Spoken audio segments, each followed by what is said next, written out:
Wisdom. It's an incredibly valuable asset. Some would say more precious than gold. It's attractive, appealing, admirable. Conversely, a lack of wisdom is the basis of immaturity, blind spots, and bad decisions. Wisdom. It can be gained over time, but it can't be rushed. But wisdom can be shared. That's precisely what we are here to do right now. Today, we are here to hack wisdom, to distill it, to understand it, and to process it. Why? To get better at life. Welcome to The Main Thing.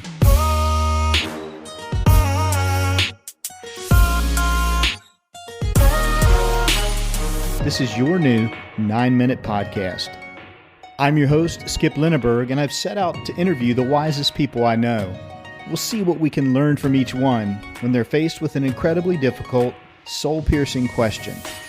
Welcome back to The Main Thing podcast. I'm your host, Skip Linneberg. Here's a special warm welcome to my subscribers. Thank you. So glad to have you back again.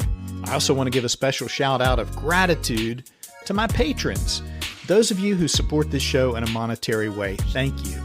Hey, after you listen to this terrific new episode, I want to appeal to your sense of generosity. I want to ask you to share this podcast with someone you care about. Share this wisdom with them as an investment in their growth and their future. Our special guest, Bill Spitz, is a founder and principal of Diversified Trust Co, a privately owned trust company. Diversified Trust provides investment management, advisory, and family office services, trust and estate management, and institutional services.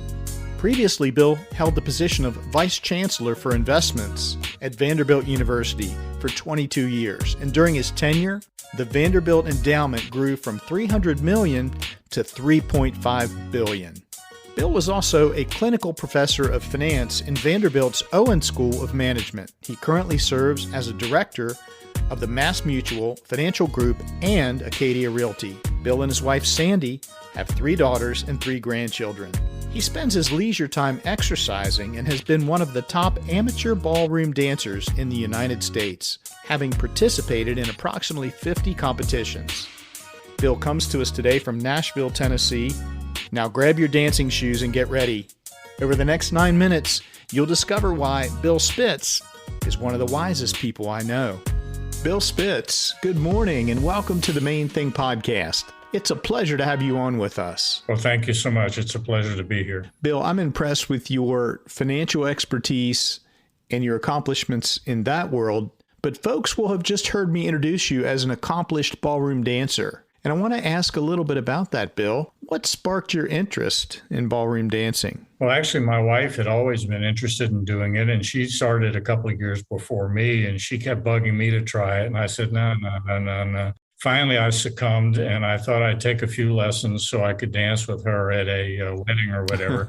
I found I loved it, and I've been doing it for 14 years now, and I've done about 50 competitions over the years. Okay, sure. Wow, what a blast. I bet that's a real kick for you guys. It is a real kick, and I don't actually dance with my wife. I have a professional partner, and she does as well. Well, that's fantastic. I would not have guessed that. That's the normal way that that business operates. I guess that's probably best for all parties involved. Right. And this ties nicely into one of the things we'll talk about later, and that is I think every day you need some distraction from what's going on in the world, and that's my major one. Yeah. You can't be worrying about 14 different things if you're in the flow of a tango or a waltz, I would imagine. That's exactly right. And you know, you think about ballroom dancing as having good exercise characteristics, but it also is great in terms of your mental focus because we do 19 different dances. And so you know, really a good bit of mental stimulation as well.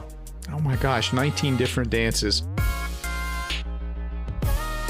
Hey, Bill, as is our custom here, it's always fun to explore how we're connected. So it's time to tell our audience how you and I have gotten to know each other. If you'd like to begin, I'll jump in and add a little bit of color commentary and context to it. Well, one of my colleagues in my firm is a woman named Betsy Wills, and she was a guest on your show a few months back. And I guess she gave my name to you, and you and I had a great conversation. And I think your interest was piqued in my topic, and that's how we're here. Yes. Betsy Wills, a great friend. She's intelligent, smart, super connected, and she has the honor of having the most popular show of all time, episode 54, where Betsy shared with us her wisdom about aptitudes and why it's better to invest our time building rather than backfilling.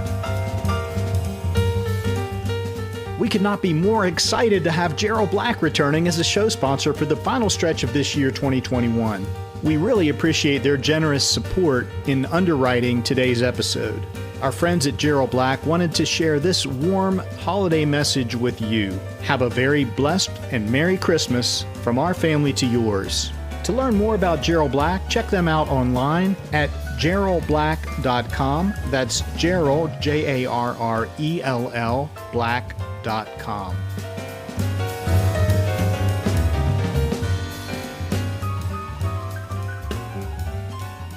Well, Bill, that brings us to the pivotal moment in this, our short format show. Bill Spitz, what's the main thing you've learned in your lifetime so far?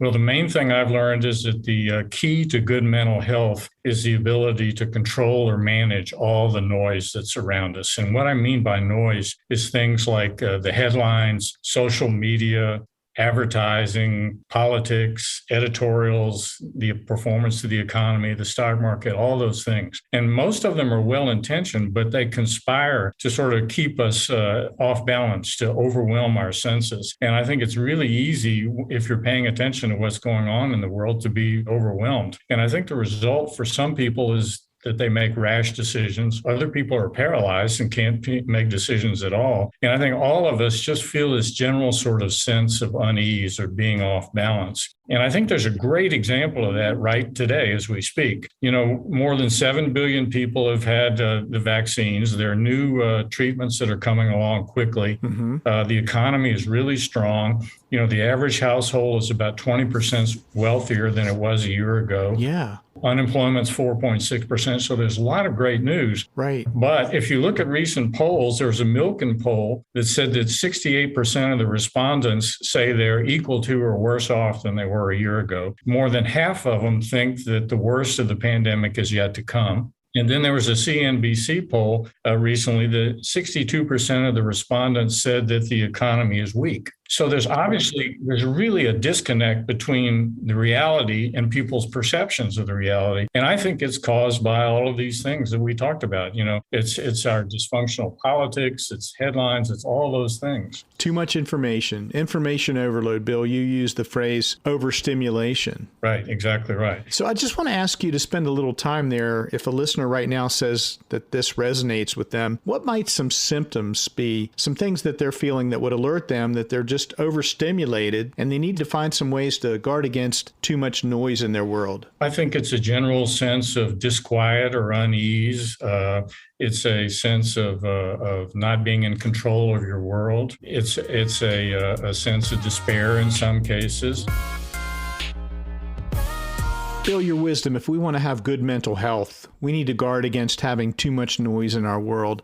What are some ways that we can mitigate that? Can you share some personal habits or daily disciplines that folks might begin or even expand to help shield themselves? Well, I think everybody has to develop their own coping mechanism, but here are some of the things that I try to do. First of all, every day I try to set a goal for something I want to accomplish that day, and it keeps me focused on doing that particular thing. I think that's really helpful. It doesn't have to be, a magnificent accomplishment, just something that you want to get done that day. So that's one. Another thing I try to do is make sure that in paying attention to what's going on in the world, I listen to different points of view. So I try to maintain some balance as opposed to getting overwhelmed by one view or another. Right. A third one is I try to set aside some quiet time every day. That could be exercise, it could be reading, it could be listening to music. In my case, it could be ballroom dancing. Right. Mm-hmm. Right. It could be prayer, it could be meditation, whatever it is that works for you, but you need some quiet time every day. Yeah. Another one that I think is really important is to avoid comparing yourself to other people, to have gratitude for what you have and what you are, whatever that is, and not try to sort of rank yourself versus the rest of the world. I think that's really destructive. Yeah, absolutely vital to not fall into that comparison trap. Another one that I feel strongly about is try to do something positive every day to help someone else or to help the world in some little way. Oh, I love it. So that's a whole bunch of things that I do them with with varying degrees of success, but those are all things that I try to think about all the time. Oh, I love it. Great advice. Thanks for sharing those, Bill. Yeah.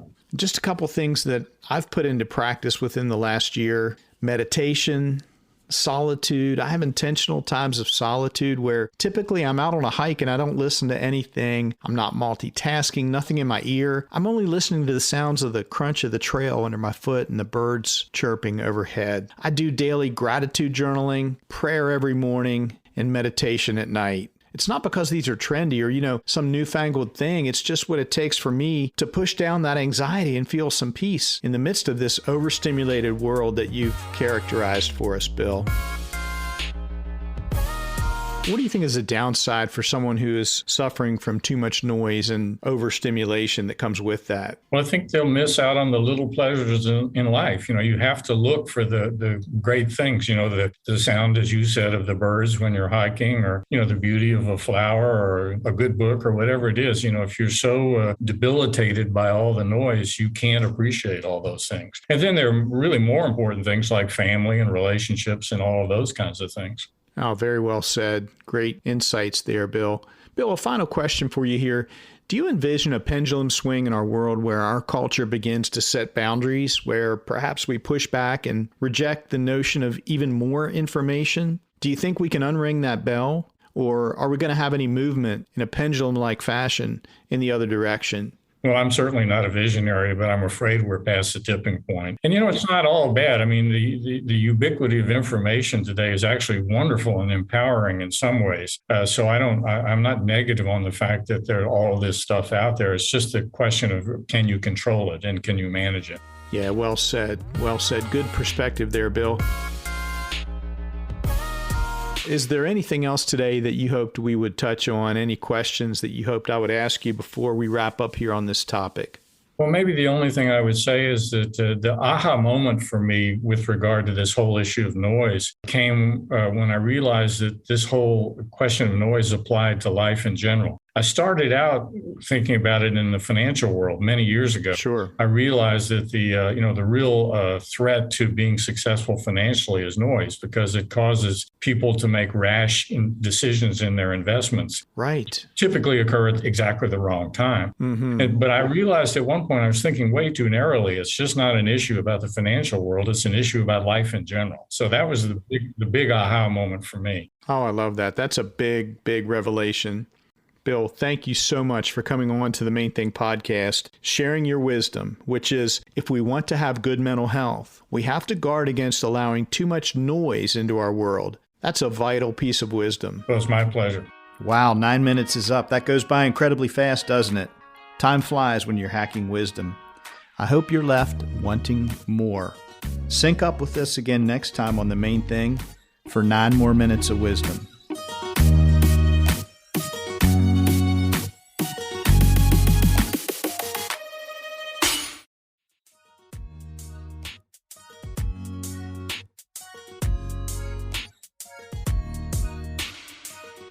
Let's be honest, it's not easy to ask for help or talk about money.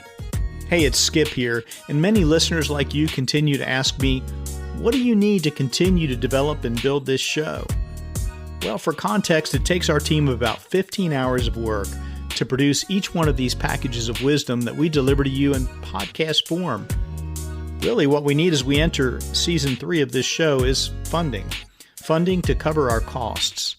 So in response, I formed a site on the Patreon platform where you can elect to become a supporting patron of the Main Thing podcast. Now, there are 3 levels you might consider, ranging from $6 to $27 per month. It's all safe and secure, and you can explore the options at patreon.com/themainthingpodcast.